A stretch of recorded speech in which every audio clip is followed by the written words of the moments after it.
Vagina and vulva are used interchangeably. However, they're not the same thing. Your vulva is the external organ, while your vagina is the internal organ. So basically, if you were to stand in front of a mirror and you were to look at your body naked, then the little U-shaped, V-shaped thing that you see, which is on the outside, which includes, your pubic hair, which includes your a little bit of the clitoris that you might be able to see. You might be able to see a little bit of your labia or these two lip-like structures, or even like these two lip-like structures that are on the outside, but that are made out of your skin, right? Like this entire part together forms your vulva. Now, your vagina is actually an opening in the vulva.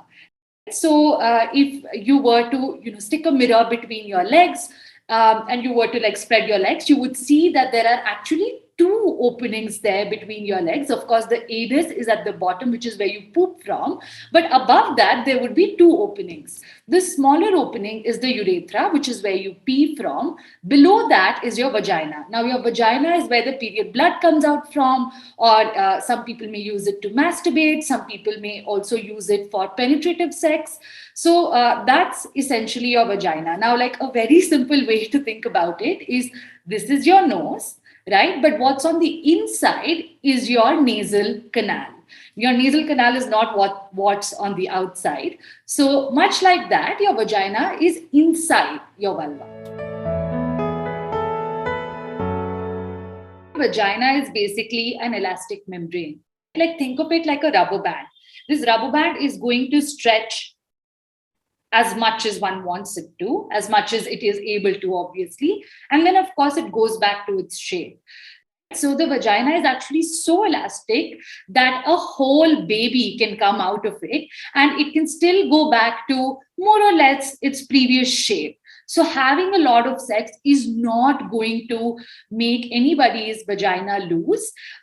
In fact, if somebody feels relaxed and comfortable and lubricated enough during sex, it actually should not feel tight. It actually should not feel uncomfortable and like it is choking the penis or the fingers or the toy. So if one is actually relaxed and enjoying the act, they would actually feel a little bit loose, in fact.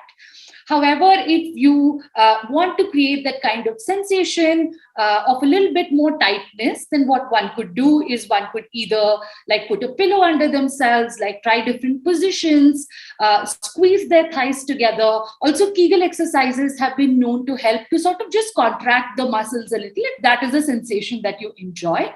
However, like whether one has sex with one person or whether one has sex with 100 people, it is not going to make the vagina loose, and that's a big myth.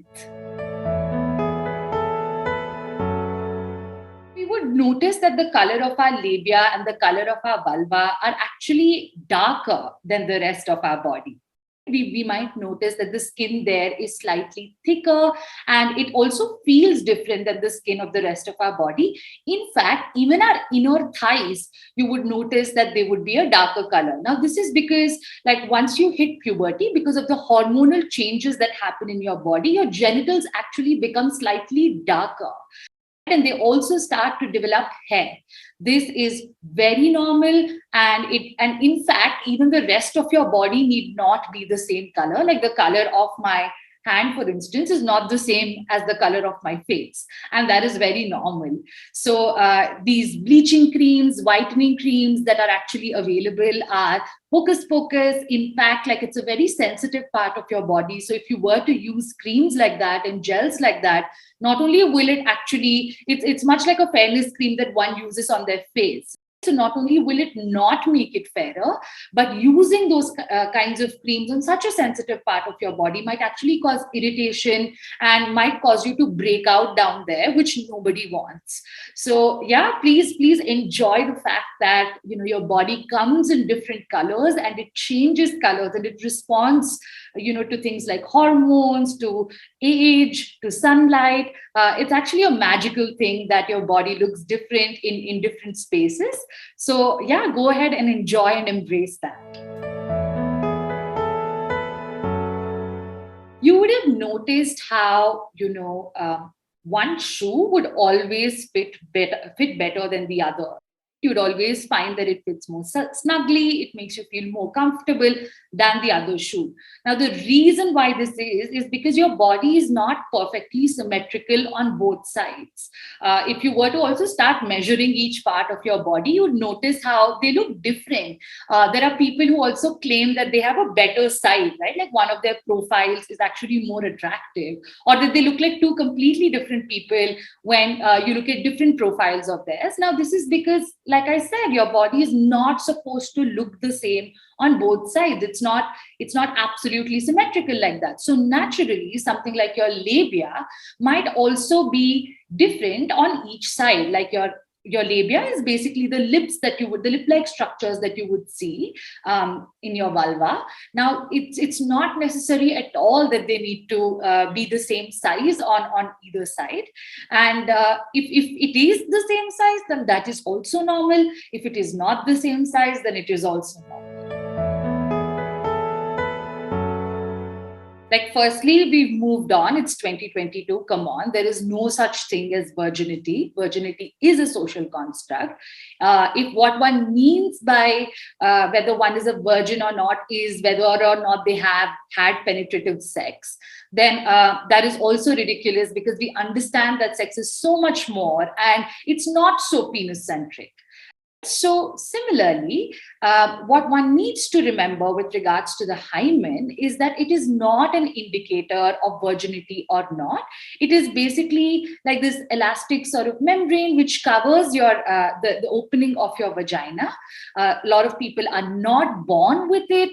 Some people might be born with, like, it already not being intact in that sense. Some folks may also break it or tear it or rupture it when they are playing sports, when they're cycling or when they're horse riding. Some kinds of products not necessarily cause it to break, but might also cause a small rupture. So some kind of period care products might also cause a small rupture if not used correctly.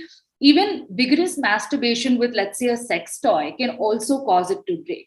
But what one needs to remember, that the presence or absence of a hymen is not an indicator of virginity, and a person being a virgin or not is not an indicator of their worth as a human being. Just like you don't gain anything when you have sex, you don't lose anything when you have sex. So this idea of losing virginity is in itself fallacious. But this is not to invalidate that for some people, having penetrative sex for the first time might be a life-changing event. And that is fine too. But what you need to remember, that has no correlation with your worth as a human being. It does not make you a bad person. And any feelings of shame and guilt might be coming from the kind of notions that we have around sex and purity, which are inherently casteist in a country like ours. So if feelings like this continue to persist and they're constantly coming up for you, please reach out to a mental health professional, and do remember that virginity has nothing to do with the hymen, and what is virginity anyway. You know what's so fascinating about your clitoris? What you see on the outside is just the tip of the iceberg.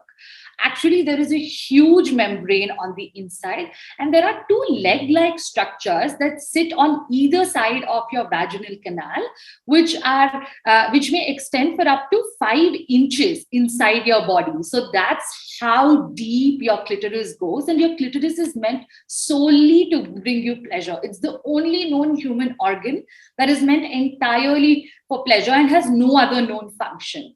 Now, the G-spot doesn't technically exist, but what happens is when you hit a certain spot inside your vagina, whether it is through penetration with a toy, with fingers, or with a penis, what happens is, like, wherever these nerve endings on the inside are bunched up for you, you may actually end up stimulating that part or creating pressure on that part, and it may actually result in increased pleasure for you. Now, so that part is what is known as your G-spot.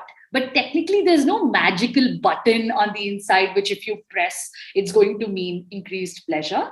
It just is basically you stimulating your internal clitoris. which is causing you that kind of pleasure, and which may even result in more powerful orgasms.